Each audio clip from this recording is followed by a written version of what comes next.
Bienvenidos, bienvenidas a la primera edición oficial de Platanus AI Native Startups, como habrán visto en el registro. Gracias, gracias.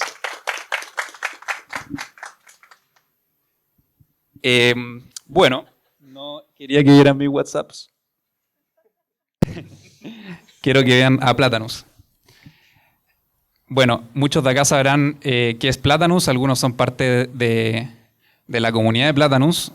Un par de personas lo están recién conociendo, así que voy a hacer una breve introducción. En Platanus, bueno, me presento, soy Rafa, estoy junto a Natochi y Raimundo de Platanus. Me dedico actualmente a hacer software y eventos. Este es uno de los eventos que construí con el equipo. Y en Platanus nos dedicamos a inversión más comunidad. Somos una aceleradora de startups y apoyamos a las startups en las que invertimos, primero con un deal en donde compramos un porcentaje de la startup en etapa temprana. Comúnmente es $200,000 a cambio del 7% de la startup. Y además la apoyamos con una comunidad técnica de fundadores, de inversionistas, en donde les damos como el entorno apropiado para que puedan crecer muy, muy rápido. Ese es nuestro objetivo con las startups a las que invertimos. Entonces, como les dije, un deal común es que son $200,000 a cambio de un 7% de lo que construyen. Y las aceleramos en un programa de 3 meses. De hecho, actualmente acabamos de seleccionar el último batch de startups y son parte de este programa de 3 meses que acaba de empezar, de hecho.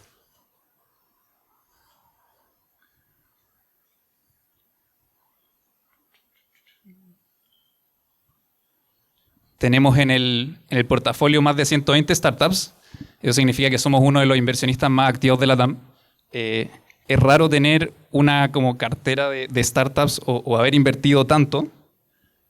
Acá hay algunos de los nombres en los cuales de nuestras inversiones. Tal vez conocen algunos que están marcados con amarillo.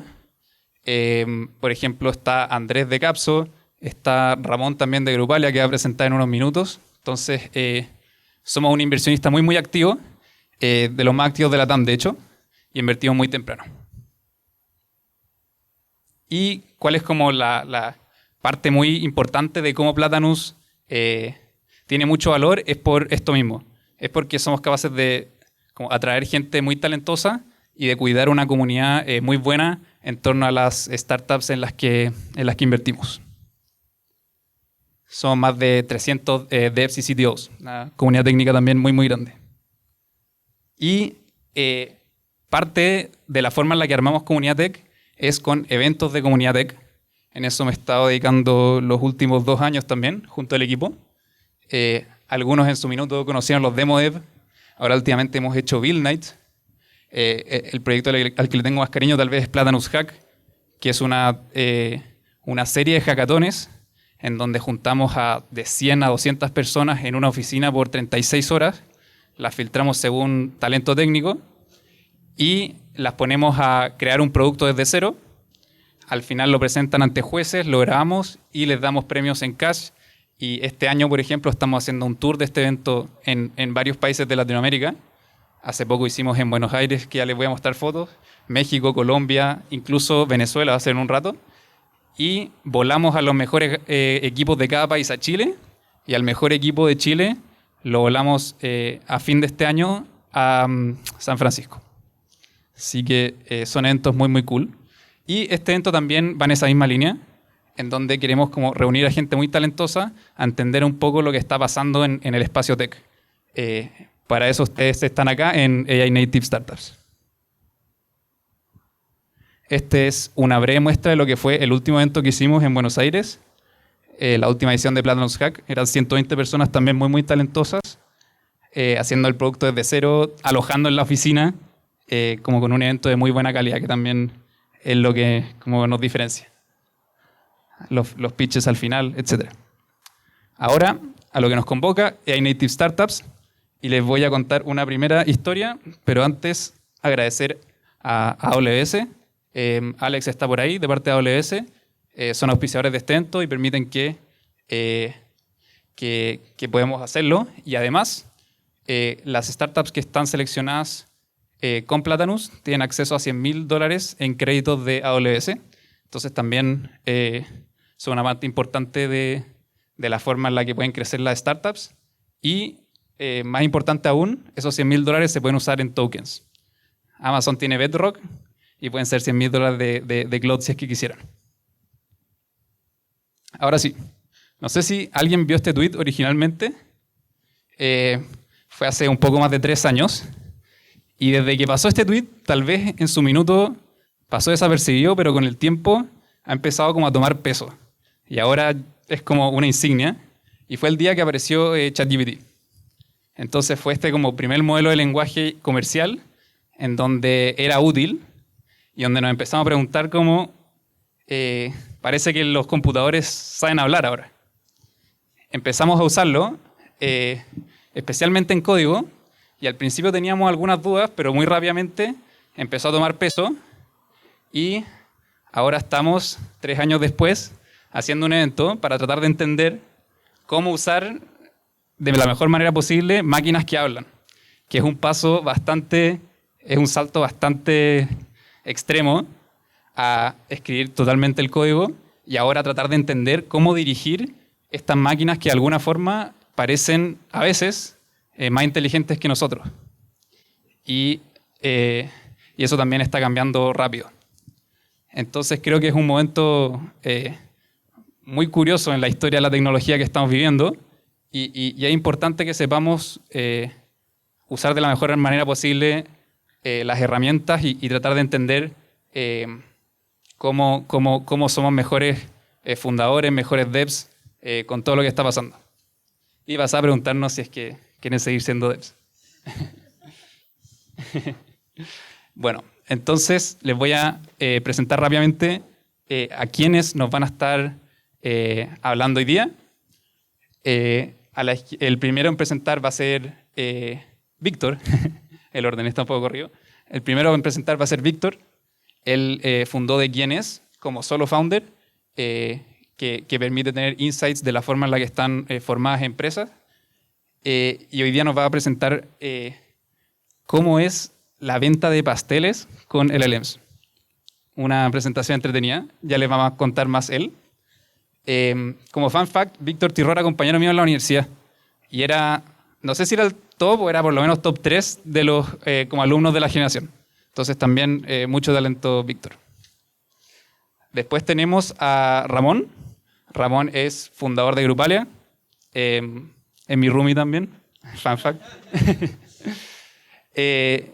Y claro, ellos han logrado también crecer muy rápido en 2 años con Grupalia. Tienen el equipo distribuido entre México y Chile, la parte de ingeniería en Chile. Y pasaron de una muy buena cultura de desarrollo heredada desde Platanus, porque Platanus antes era una software factory, y ahora la están aplicando a desarrollo a escala y mucho más rápido con agentes. Y por último va a presentar Ignacio Aguilar. Él tiene 18 años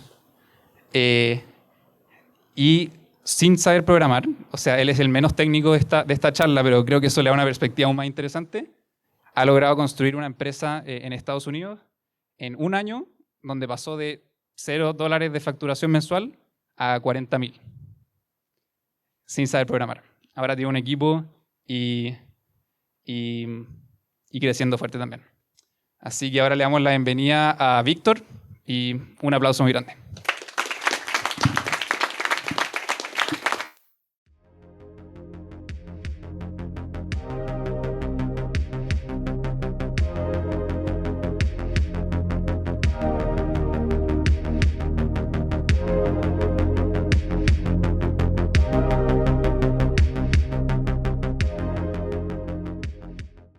¿Qué tal? ¿Cómo están? Cuando me invitó Rafa a contarles aquí un poco que podemos hablar de LLMs, que lo uso en mi día a día, pero dije, no, hacen muy fome, como yo los uso en The Kenes. Así que estábamos justo en el auto con la Cote, mi polola, cuando me ofreció, me invitó a ser parte de esta charla. y dijimos, puede ser interesante que veamos cómo aplicar IA a su negocio, que es una pastelería. Ella es ingeniera de software, pero ahora está dedicada completamente a su emprendimiento de pastelería. Así que les cuento un poco del origen de esto. Lleva 3 meses, está en una dark kitchen en Vitacura, totalmente a mano, es un negocio lo más tradicional que hay, pero con una perspectiva quizás tecnológica que puede ser bastante interesante empezar a mirarla. Ahí está alguna de las cositas que hace, ella está cocinando y yo lavando platos. Y hoy día es un negocio que va todo por encargo, o sea, recién partiendo con Uber Eats, empezando a mover las redes sociales, y la idea de esta presentación es empezar a ver cómo podemos aplicar IA en este negocio. Y hay una primera idea que se les puede venir a la cabeza, que uno viniendo del SaaS de repente dice, los negocios a veces son muy escalables, pero este puede tener ciertos bottlenecks físicos. En este caso, un horno, manos finitas, el insumo que se te puede echar a perder, pagos de repente que te descuadra la caja, el espacio que es chiquitito, son 17 metros cuadrados en la cocina, entonces es interesante compatibilizar y disfrutar de todas maneras esta entretención de tener negocios que tienen una componente física que te limita y de repente rodear esas limitaciones con tecnología. Entonces, una división que sale súper fácil, aquí estoy medio perdido con los lados, es que hay elementos de este negocio que son átomos, como súper físicos, y otra mitad que son bits. ¿Okay? Entonces, cuando empezamos a pensar en cómo diseñar este sistema, dividimos súper claramente lo que no va a tocar nunca la IA, porque es parte de la esencia como humana, ¿cierto? Horno, manos, masa, decoración, el cariño, que es lo core de la marca, y dejar a todo lo demás que es más operativo, más administrativo, ¿cierto? Los bits a que se automaticen con LLMs, ¿ok? Entonces, un par de modelos simples, pedidos, precios, recetas, costos, caja, producción. Todo esto lo que buscamos hacer, por ejemplo, es que la Cote cuando llegue en la mañana no tenga que sentarse 1 hora a planificar la producción del día, porque es muy distinto si tenéis que hacer pan, brownies y después galletas. El orden de las cosas importa mucho. De repente tenéis que dejar algo leudando y tenía el horno ocupado, entonces eso es relevante. Y aquí empieza a ser interesante que hoy día la IA, pueden haber visto este gráfico en 80.000 versiones distintas, ¿cierto? Tiene bastantes cosas ya bien resueltas. Está en el color rojo aquí. Y muchas de ellas hacen intersección con lo que debería ser una pastelería. Resuelve más cosas que no son relevantes para ahora, pero lo interesante es definir o entender dónde están esos límites hoy día. Y entender si es que se pueden empujar cada vez más a distintas áreas de la empresa. ¿Ok? Entonces, aquí yo creo que esta fue la parte más humana y menos asistida por ella probablemente, que fue definir el modelo de datos. Es súper como un grafo, veo yo todo demasiado con grafos, me encantan. Entonces, creo que esto fue la parte más humana y después toda la programación se la dejamos a la IA. Entonces, creo que si recuerdan algunos que tuvimos formación más de ingenieros de software, este era como el ramo 1, primeros 5 minutos, y eso todavía sigue, y todo lo que es más avanzado realmente ya está automático. No hay que hacerlo siempre. Entonces esta modelación creo que sí es interesante verla. Bajamos todo esto a Notion al final porque interesaba poder auditarlo. O sea, bacán una base de datos de vectores y grafos y todo, pero si es que tenéis que meterte a la consola para cachar si es que te pilló bien la idea, medio latero. Entonces partimos con Notion para poder hacer fácil esa auditabilidad. Y otra cosa que tiene entretenida Notion es que sin tener que pensarlo ni definirlo tanto, tiene esta cuestión que es súper clave, que son los enlaces bidireccionales. Eso te permite hacer todas las páginas navegables y que estén conectadas entre ellas. Obsidian hace exactamente lo mismo. Aquí la gracia es que cuando tus datos siguen esta estructura, es mucho más fácil para el modelo recuperar información relevante, siendo que Notion, para mi gusto, es más o menos para la búsqueda. Yo lo uso hace como 4 años para escribir bitácoras todos los días y cada vez que tengo que buscar algo, sufro. En verdad, lo encuentro más o menos. Entonces, tener esto vinculado en el negocio te va a servir al final para suplir esos problemas de retrieval. ¿Okay? Cada nodo aquí va a estar linkeado, si es que partes de una receta, ¿cierto? ¿Qué insumos están debajo? ¿Qué costos tienen esos insumos? Y eventualmente linkear eso con el pedido para permitirte a ti saber, oye, ¿cuánto marginé en abril, ¿okay? En función de todos los pedidos y los costos. Entonces, una de las cosas que aquí es interesante, conectamos Capsule, yo no tenía idea que WhatsApp tenía un modo en que tú no tenías que hacer eject. Es decir, una vez que te pasaba el API, yo tenía la preconcepción de que perdíais la posibilidad de usar aplicaciones. O sea, API y fuiste, tenéis que desarrollar algo gráfico. Pero no, hay una forma que me enteré hace poquito, que es conectarte al WhatsApp Business y funciona con una aplicación como Sidecar al final, al lado. Y lo rico de eso es que te evita tener que hacer reverse engineering de WhatsApp Web y ver la base de datos como para ver si es que puedes sacar los mensajes y meterlo en el cloud. Esto con dos fines, en realidad. Uno, entender si podemos estructurar los pedidos automáticamente, ojalá en un loop o algo así. Todavía no queremos meterle Bambi, o sea, es muy caro para el negocio. Entonces, partamos de a poquito. Y bueno, la otra cosa que era interesante, obviamente, era entender como el feeling de la forma en que habla con sus clientes la cosa, ¿ya? Porque eventualmente sí en el futuro podemos meterle más a gente y hacer que esa parte se automatice, pero todavía creo que es momento de disfrutar la venta mientras sea algo no problemático, ¿ya? Automatizar otras cosas. Y bueno, le puso Lina por Cotelina a la gente y ya está dando resultados bastante interesantes. Por ejemplo, le pregunta cuánto manjar lleva una torta específica que estaba recién prototipando y ahí ya responde, o cómo está el plan de producción de toda esta semana. Entonces son cosas que ya empiezan a suplir tareas que podría dejar a una persona dedicada a eso, pero en verdad ya la IA es capaz de hacerlo y esa es como la invitación. ¿Okay? Esto totalmente como ven en el pantallazo, creo que está grabando una historia ahí. Es súper rico hacerlo desde el celular, no tenéis que entrar a un ERP, ¿cachai? Nada muy sofisticado. Entonces, ¿qué se viene para adelante? ¿Cómo escalamos estos bits? ¿Qué es lo que falta? Bueno, siguiente paso interesante es que el canal de ventas más importante es Instagram. Entonces, lo rico de Instagram es que sí tiene una API que no tenéis que salirte. No vaya a dejar de poder poner likes, básicamente, por usar esa API. Entonces, importante. Y ventas, eventualmente. Estaba viendo el otro día que hay un repo bien interesante de Gary Tan, ¿qué se llama? Que es GBrain. Este gallo es co-founder de YC o algo así. Y que hizo una lógica bien parecida a lo que nosotros logramos así de pura, como llegar nomás y de suerte. Y claro, de venir con una idea de cómo puedes construir este sistema. Pero GBrain hace grafos, nuevamente, con documentación y saca links automáticamente de lo que tú le vas inyectando. Entonces, puede ser una forma interesante de mejorar, si es que en un futuro vemos que topamos en el retrieval, como la calidad de lo que vuelve, podría ser una optimización chora. Cloud Code podéis meterle un loop, ¿cierto? Y que corra acá una hora, descargue los mensajes y pase esto a pedido, planifique automáticamente, etc. Y todavía la parte contable es re sencilla, pero poder empezar a sacar fotos de las boletas y manejarla al tiro, esto la gracia es que lo maneja el servicio de impuesto interno, entonces no es tan complicado, pero igual para llevar tu contabilidad interna y decir cuánto marginaste, es choro eso poder saberlo también. Entonces son las cositas que se vienen. Hoy día se viene una sorpresa, así que después van a poder probar algunas de estas cositas que hace la Cote. Ahí pueden ver sus redes sociales más adelante. El objetivo hoy día es dejar el horno, el humano, y pasar a digital todo lo que es el cerebro de la operación. Muchas gracias.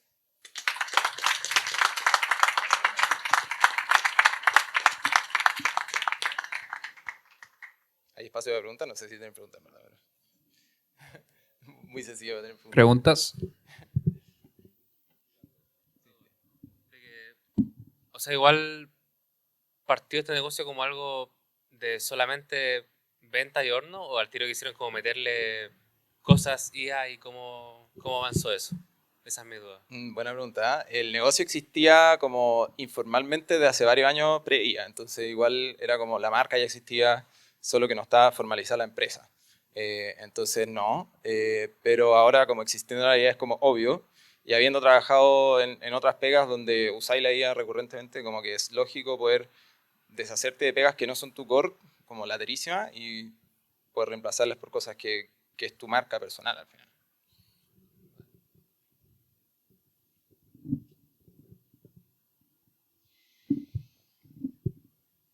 ¿No hay más preguntas? Pregunta. ¿Va a quedar solamente para tu negocio o lo vas a implementar como un SaaS? Súper buena pregunta. Capaz que hay un Kotlin OS. No sé, veremos. Hoy día el software es muy cómodo, entonces es difícil venderlo esto. Creo que es más bien como un playbook que podéis vender como un PDF en una de esas, o un prompt gigante, ¿cachai? Si queréis venderlo realmente, si no, podéis, no sé, bondilearlo en un pedido, así como, dame la receta de tu software también. Oye, veo que esto tiene armado, por decir, los inputs para producir el producto y obviamente te va a empezar a acumular caja porque estás ocupando muy bien el capital de trabajo, pero ¿veis alguna forma de aplicar esto para hacer crecer el negocio? Porque la función de marketing, la función de outreach, no. Sí, de todas maneras. O sea, una de las tareas también que ocupa harto tiempo es la generación de contenido visual y de storytelling y todo eso. Obviamente que es muy interesante poder empezar a conectar eso. Es más creativo y en general esta parte del negocio es más reactiva, o sea, como depende de pedidos y claro, podéis planificar y adelantarte un poco a ciertas demandas, pero es interesante empezar a pensar en cosas más creativas que podrían suplirse en el futuro con IA. Última pregunta o ya estamos. Tenemos hambre. Perfecto. Última pregunta. Sí. ¿Cómo, a medida que vayan automatizando más cosas, cómo planean prevenir errores? O sea, mientras más te desligáis de la IA y más cosas haces sola, ¿cómo lo ves en el futuro eso? Ese desafío. Yo creo que con más IA igual la ayuda, porque podéis tener otra capa de validación. Al final, como ciertos checksums. Por ejemplo, me imagino un típico error que puede salir es como no quedó bien registrado un pedido, ¿cachai? Y se te olvidó y no lo produjiste y te llegó la señora en la tarde a buscar la cuestión en la cocina y es como, hola, ¿dónde están mis cosas? Y no están. Entonces, eso yo creo que es importante mitigarlo con como side channels, al final, como otra gente que esté supervisando, ¿cachai? Que no se te haya perdido nada o que alguien te escribió y tú no lo capturaste, ¿cachai? Yo creo que eso... ¿Se le fue la batería a esto? No, sí, ahí está. Perfecto. Parece que hay otra pregunta más. Pero pregunta de 4 3 segundos y medio. Claro.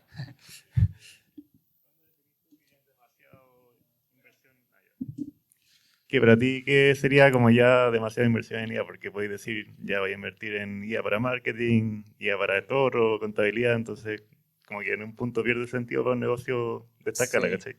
Si desde afuera te empiezan a decir perdiste la esencia, yo creo que ya te pasaste. O sea, lo importante es que tenga el toque humano y que todo lo que esté atrás pase viola, ¿cachai? Yo creo que eso es más importante. Pero es una marca personal al final, entonces yo creo que eso tiene que permanecer de todas maneras, ese es el límite.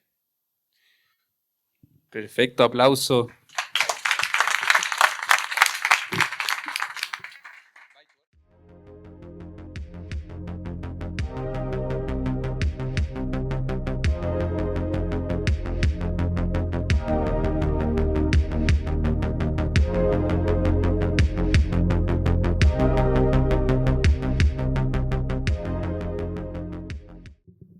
Hola a todos, ¿cómo están?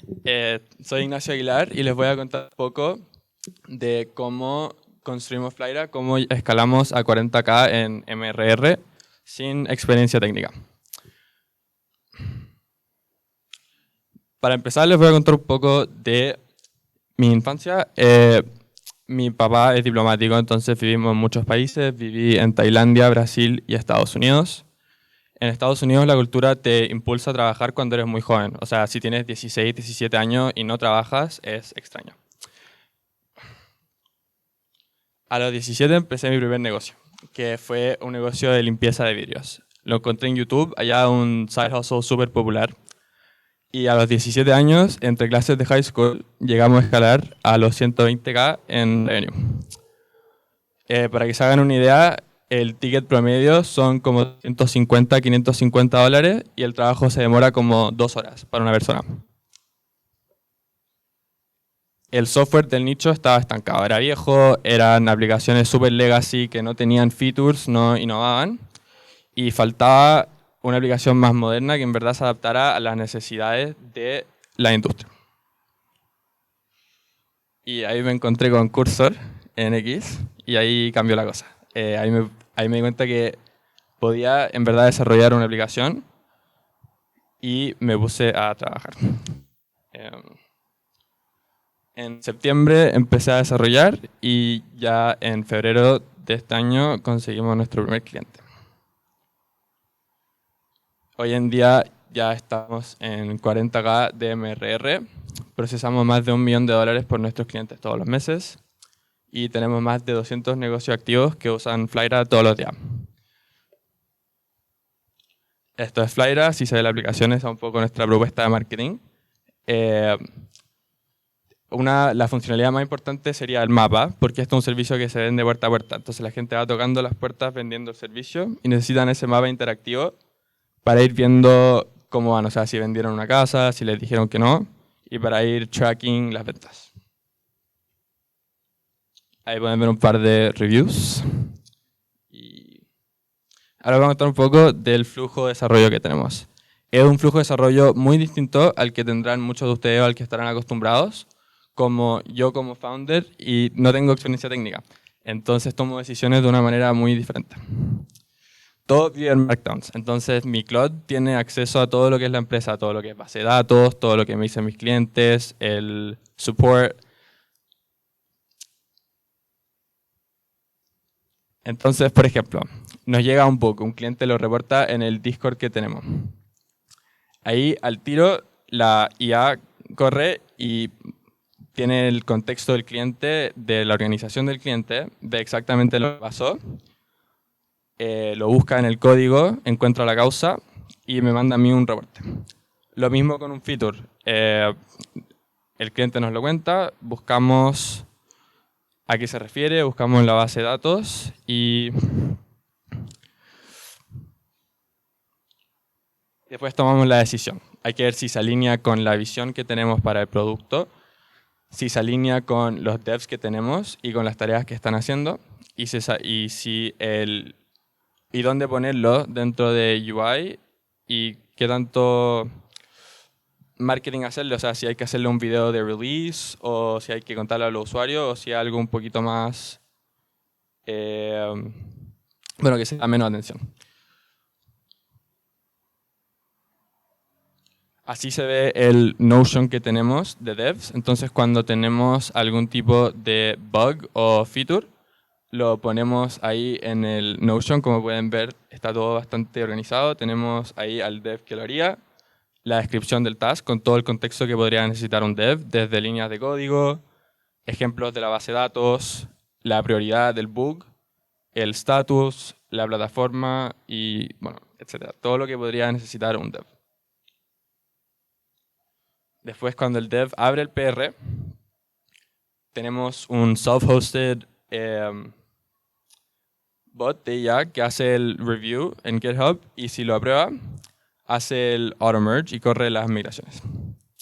Tenemos lo mismo para la aplicación móvil y para la aplicación web. Bueno, el mes pasado tuvimos un error con la inteligencia artificial, una comisión mal configurada en Stripe Connect. Nos costó $10.000. Es un cobro mal configurado. Así que por eso a veces también es importante que la IA tenga el contexto correcto. Bueno, y ahí fue un error bastante caro.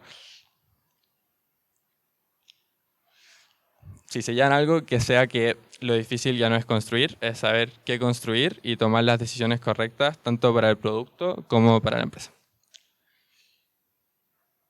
Muchas gracias.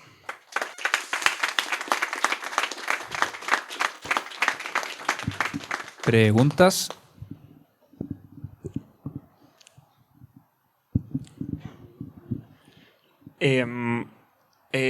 Por lo que entendí, tú partiste desarrollando esto solo y en algún momento pasaste a tener como un equipo de desarrolladores.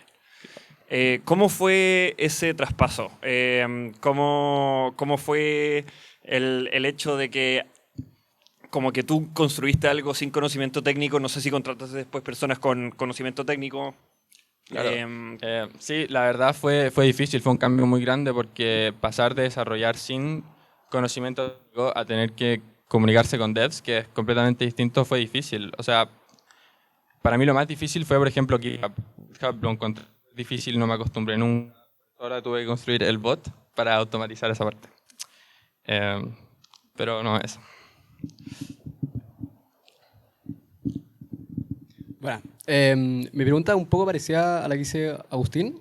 Me gustaría entender un poco más cómo ves el futuro de Flyra, considerando que ya la parte técnica no está de tu lado. Más como puntualmente cómo vas a adquirir conocimiento que va a estar desarrollando el equipo dev y si es que los devs se van, ¿qué vas a hacer si es que no tienes ese conocimiento tú? Por mi experiencia propia, me parece que el rol del dev es muy distinto hoy en día. Para mí el dev, donde en verdad aporta muchísimo en tomar decisiones de producto y en decidir cuándo algo que está haciendo la inteligencia artificial está mal. O sea, por ejemplo, con un dev que se hubiera encargado de ese error de Stripe, eso no hubiera pasado. Pero en otras circunstancias, como por ejemplo hacer un feature o arreglar algo de UI, me parece que lo puede fácilmente hacer alguien sin experiencia técnica.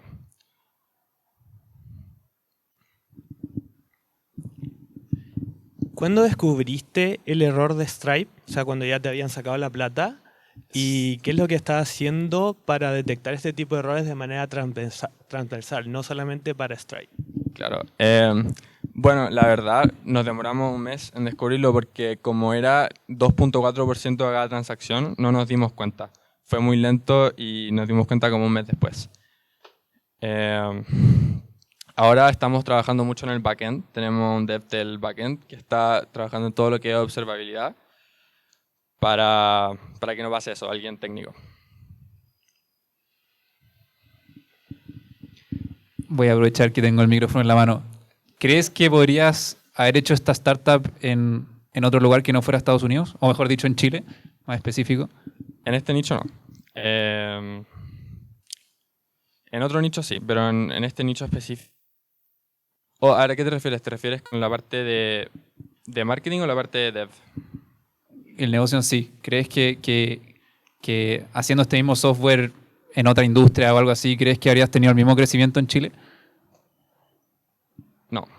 No lo creo. Allá es mucho más fácil conseguir clientes que te paguen. Nuestro ticket mensual promedio es $240 y se vende bastante fácil. Y eso me parece que es algo que no se compara en ninguna otra parte del mundo.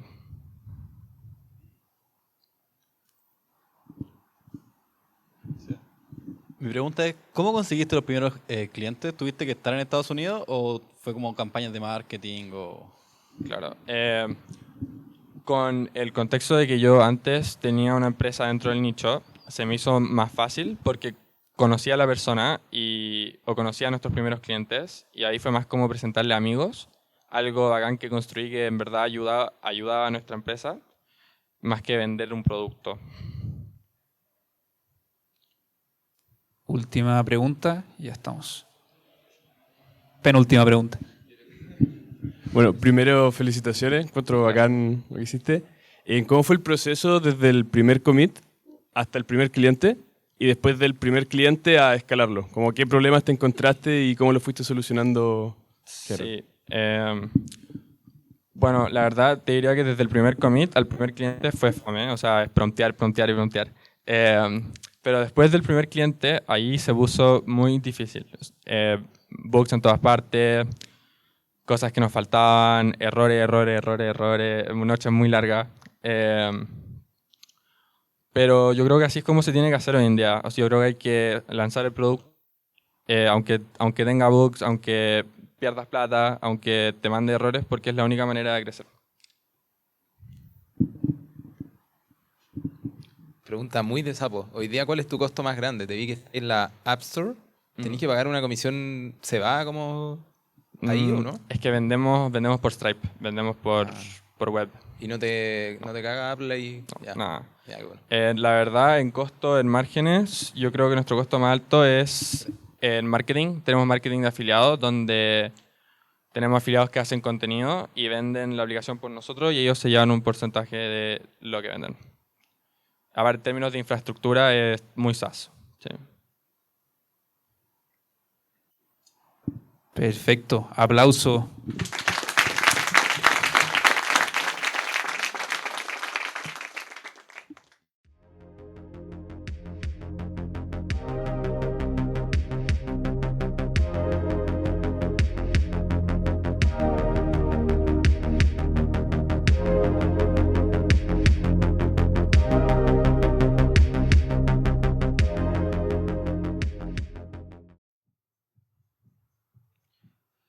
Hola, bienvenido a mi TED Talk, cómo escalar la productividad usando LLMs.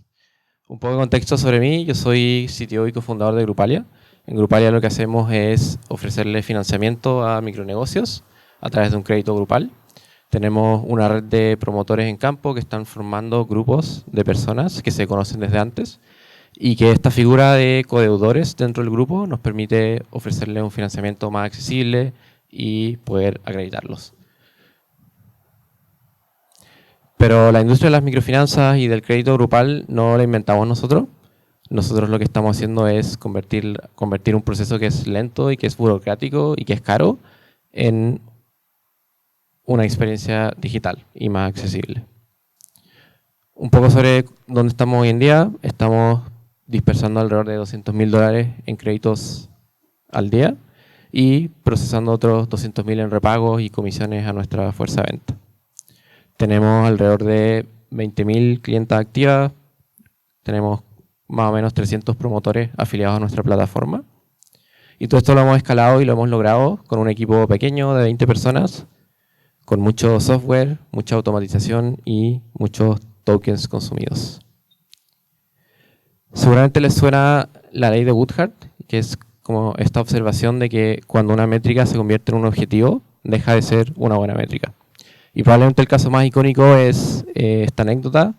En los años 80, en uno de los equipos de desarrollo de Apple que estaba programando el sistema operativo, el equipo de management decidió que era una tremenda idea medir la productividad de los desarrolladores.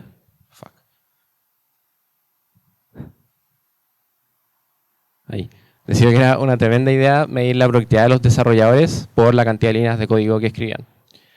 Y Bill Atkinson, uno de los programadores del equipo, tenía la tarea una semana de optimizar uno de los programas que iban a chipear en el sistema operativo. Y lo logró, lo hizo 6 veces más rápido, pero lo logró eliminando 2.000 líneas de código. Y ahí el equipo, al final de la semana, el viernes, tenía que llenar el formulario y en el input de cuántas líneas de código había escrito puso menos 2.000. Y ahí el equipo de management se dio cuenta que era una mala métrica y probablemente desde entonces nadie mide la productividad de los desarrolladores por la cantidad de líneas de código que escriben.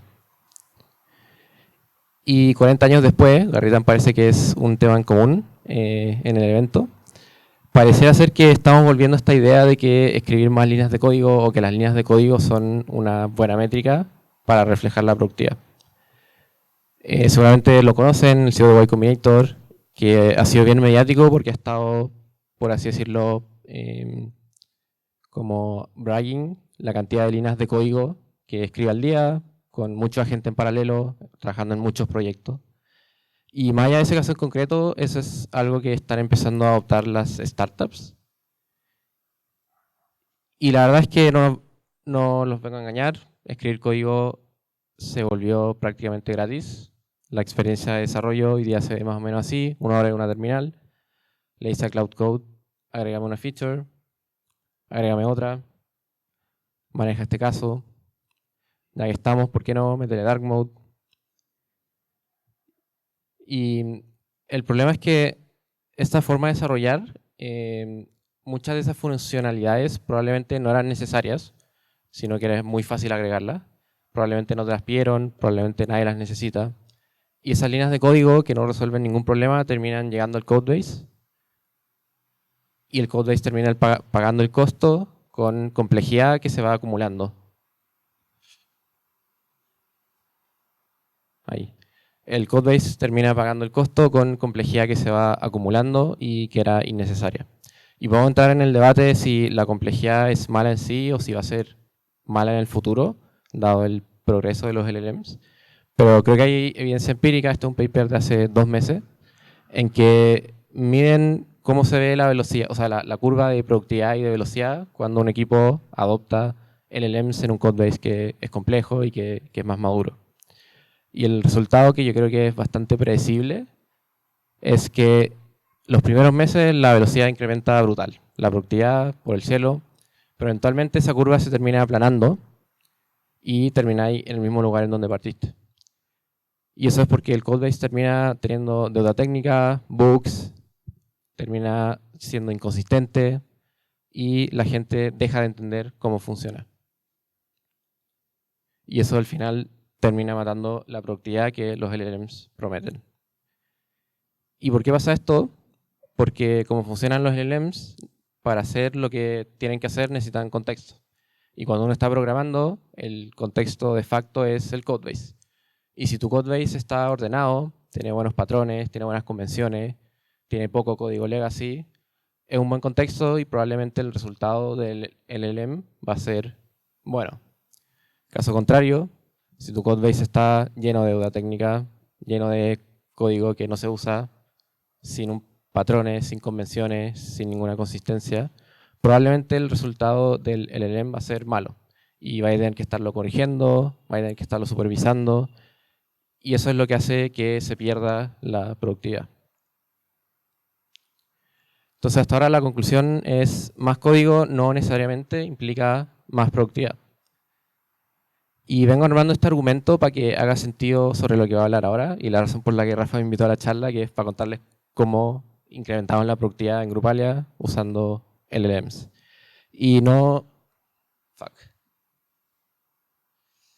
no voy a hablar de skills, de cómo hacer Cloud MDs, no voy a hablar de Ralph, no voy a hablar de loops, que parece que es lo que va a estar de moda ahora, por dos razones. Una, porque creo que no es lo que más mueve la aguja en la productividad, y la segunda es que si es que no está obsoleto en un par de semanas, probablemente lo esté en un par de meses.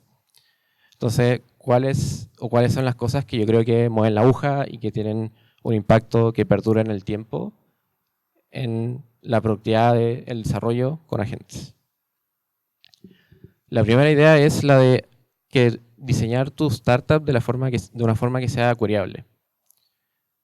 Y este problema tiene como dos capas. La primera es partir porque el contexto sea accesible. En una compañía suceden muchas cosas, hay muchas discusiones, muchas decisiones que se están tomando en distintos equipos. Y lo ideal es partir porque todo eso no viva en la mente de seres humanos, en la memoria del equipo, sino que quede escrito y que sea accesible por los agentes y por los humanos también. Y como que la segunda iteración de este problema es que ese contexto no solo sea accesible, sino que cuando se necesita uno pueda llegar a él rápido. Muchas veces me ha pasado, nosotros creo que tenemos resuelto el primero, pero muchas veces me ha pasado que sé que el contexto cuando estoy trabajando en algún proyecto está repartido en línea, en GitHub, las discusiones técnicas, la coordinación en Slack, y aún así, sabiendo que existe, me cuesta llegar a él de forma rápida. Entonces, la segunda iteración de este problema sería cómo lograr que ese contexto el agente lo pueda encontrar de forma eficiente cuando lo necesita. Y lamentablemente no tengo la respuesta, creo que es un problema que no está resuelto. Hay herramientas como Glean que intentan ser como esta capa encima de estas herramientas que te permite hacer esa búsqueda. Pero creo que se necesita una solución más estructural y igual creo que vale la pena estar pensando en... Igual vale la pena estar pensando en cómo estarlo resolviendo y cómo ir caminando hacia allá, porque creo que para que un agente pueda hacer lo que hace un humano y pueda ser autónomo necesita ese contexto. La segunda, que suena obvio, pero antes de los LLMs era muy difícil de resolver, es minimizar el tiempo que tus devs pasan en tareas operativas. Es decir, cualquier cosa que no sea desarrollar herramientas y software que permita que tu empresa escale. A nosotros nos empezó a pasar que si bien a medida que la plataforma se volvía más estable y habían menos bugs por cantidad de usuarios, habían más usuarios, entonces habían más bugs y habían más tickets de soporte. Y somos un equipo chico, 4 devs, entonces nos empezó a pasar que gastábamos considerable tiempo en resolver esos tickets y esas dudas del producto. Entonces armamos un bot en Slack, que le pusimos Halfin Wiki porque ya teníamos uno que se llama Halfin. Y el bot tiene acceso a los repositorios, tiene acceso al codebase, sabe cuál es el código que está en producción en las distintas aplicaciones, tiene acceso a los datos, tiene acceso al CRM de soporte y a herramientas internas. Entonces puede responder como el 80% de los tickets que van saliendo durante el día. Y el otro 20% podemos enseñarle cómo resolverlo y eso va y lo guarda en una wiki que puede consultar para futuras ocasiones. Y esa idea se la robamos a Andrés. La tercera, que no es tan dev, pero que a mí me gusta mucho, es cómo escalar Product Research con agentes. Nosotros usamos una herramienta externa, un SaaS, en el que si, por ejemplo, yo quiero entender por qué hay un drop en el funnel de un onboarding de asesores, por ejemplo, voy, le defino como el objetivo, le doy las guiding questions y el agente va a ir y va a contactar una base de usuarios, va a hacerles preguntas, va a indagar y va a volver conmigo con el análisis, con los patrones que se repiten, y igual puedo entrar en el detalle en los chats. Y esto está muy bueno porque acelera el ciclo de desarrollo de producto, y cuando tu desarrollo de producto es ágil, es más probable que el código que termina mergeándose a main sea el correcto, sea el que resuelve el problema, y que resuelve un problema de plano. Y la cuarta y última, pero no menos importante, es buscar un flujo de desarrollo de software que le devuelva la fricción a escribir código. Esa fricción que es buena, que te permite filtrar las malas ideas, que te permite llegar a una modelación más correcta. A nosotros nos ha servido mucho escribir no solo para los agentes, sino que escribir para que un humano lo lea, lo entienda y pueda dar feedback y podamos iterar hacia la mejor solución. Escribimos documentos de producto, documentos técnicos en donde iteramos las soluciones y las implementaciones antes de escribir código. Y en general diría que una muy buena apuesta sigue siendo que tu desarrollo de software o tu filosofía de desarrollar software tenga la calidad como prioridad. Porque si tu codebase tiene buenas convenciones, tiene buenos patrones, tiene menos deuda técnica, ese codebase va a ser un mejor contexto para los futuros agentes y van a poder ser más autónomos. Muchas gracias.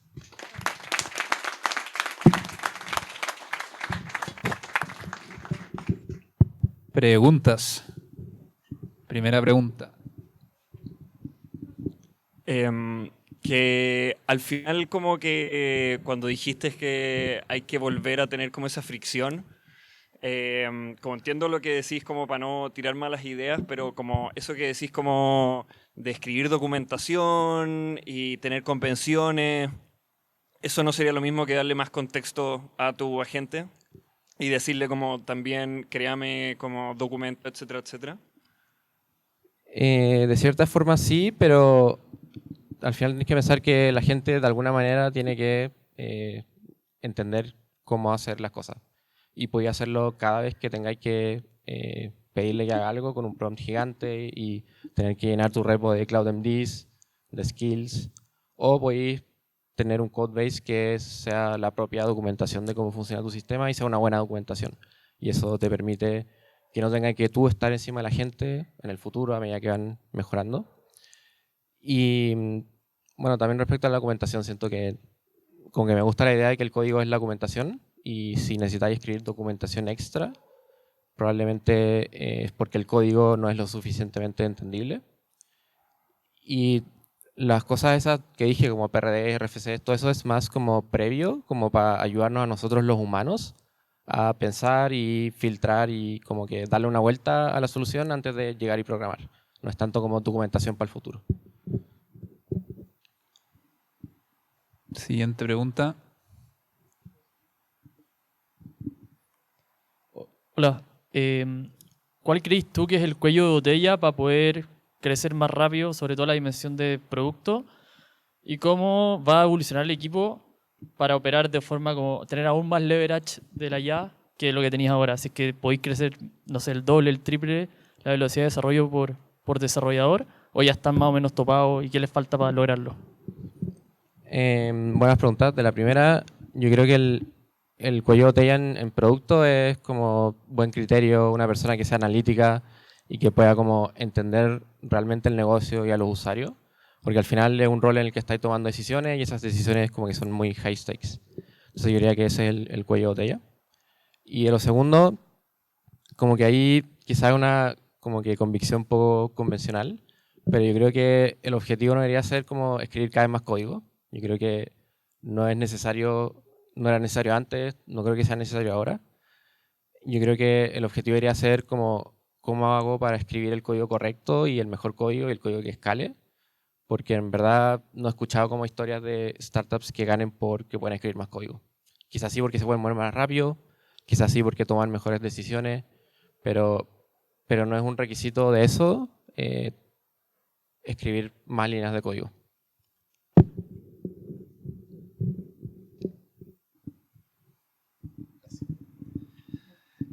Buena. ¿Qué métrica usan o usaban en el pasado como para medir la productividad, dado que sabemos que líneas de código no va por ahí? No sé si es que estos descubrimientos, insights que están aplicando, de cierta forma, ¿realmente les han aumentado la productividad? ¿Cómo lo consideráis eso? Como lo hago yo, y no creo que sea la respuesta correcta, porque en verdad mi equipo es súper chico, además de mí son 3 devs. Entonces no es como que tenga un problema en el que con lo que ya interactuamos en el día a día no pueda como de guata saber si es que están performeando bien o no. Entonces no es como que necesita alguna métrica que me informe quiénes están siendo productivos y quiénes no. Y también creo que como que no sé si alguien tiene la solución en general, como que con todas las personas que he hablado, medir la productividad de los devs es súper complicado. Y creo que es mucho de guata de si está tomando bien las decisiones, si el código que hace y los proyectos que implementa, después hay que refactorearlo, hay que arreglarlo, o como que tiene esa capacidad de llegar a la solución correcta con información incompleta.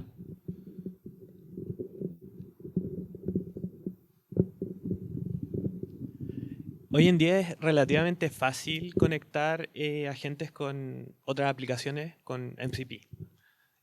¿Tú crees que deberíamos seguir conectando estas aplicaciones que están hechas para humanos con los agentes?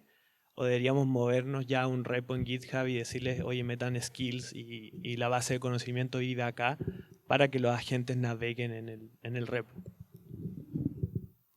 Siento que es una pregunta complicada porque como que depende del contexto y como a qué se aplica. Te puedo decir cómo se ve, qué cosas hemos hecho nosotros. Que no sé si por ahí va tu pregunta y si no, dime que no iba por ahí y lo seguimos conversando, pero algo que nos ha ayudado harto a ser más veloces es justamente conectar los LLMs a Sentry, a los logs, al CRM soporte y básicamente a todas las herramientas que usamos que tienen el contexto y la información de el producto y todo lo que sucede con la tecnología de Grupalia, y después el dev es el que toma la decisión de qué hacer con eso. Y mientras más fácil pueda como que recibir esa información un dev y menos tiempo que tenga que gastar en ir a buscarla, como que eso va a tener un impacto en la productividad.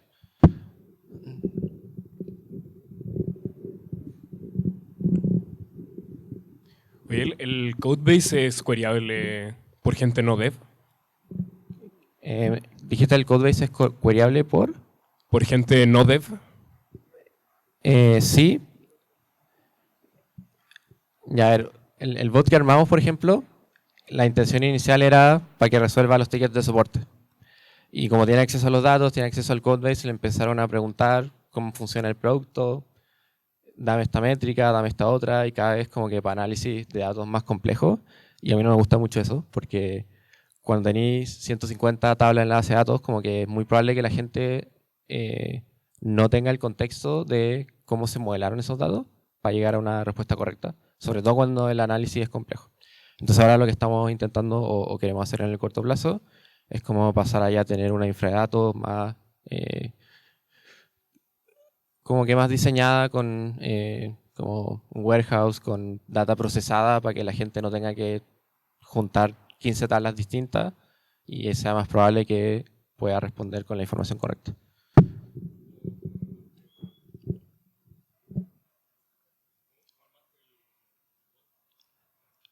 El bot en sí salió rápido, salió en un fin de semana, pero porque ya están como que las piezas y era llegar y conectarlo, que es bueno, una réplica para que no es necesario tampoco tener un usuario read-only, pero yo creo que es más seguro una réplica.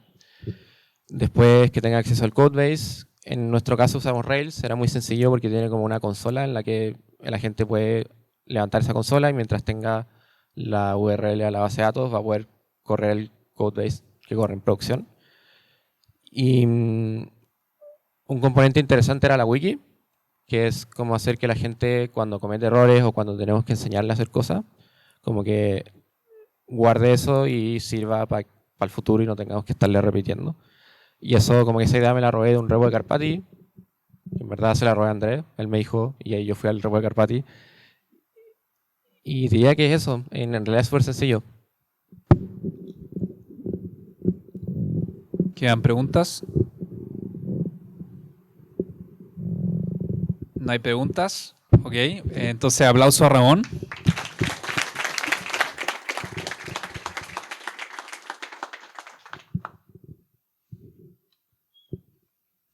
Perfecto. Quiero saber quién, al momento de registrarse, quién se complicó un poco. ¿Nadie? ¿Estaba fácil? ¿Quién descubrió había algo escondido en el registro? De hecho, era una foto. ¿Alguien la encontró? Caetano, ¿no? Ya, Caetano es como... Creo que ha estado en competencias de Capture the Flag, ¿no? Ya, muy bien. Una persona logró descubrirlo, ok. No lo voy a decir por si vuelven a postular a ver si lo encuentran, pero hay una flag y la encontraron. Quería agradecerles por estar acá. Ahora tenemos el equipo a mover las sillas muy rápido y va a llegar comida. Pueden quedarse unas 2 horas más, algo así. También cosas para tomar.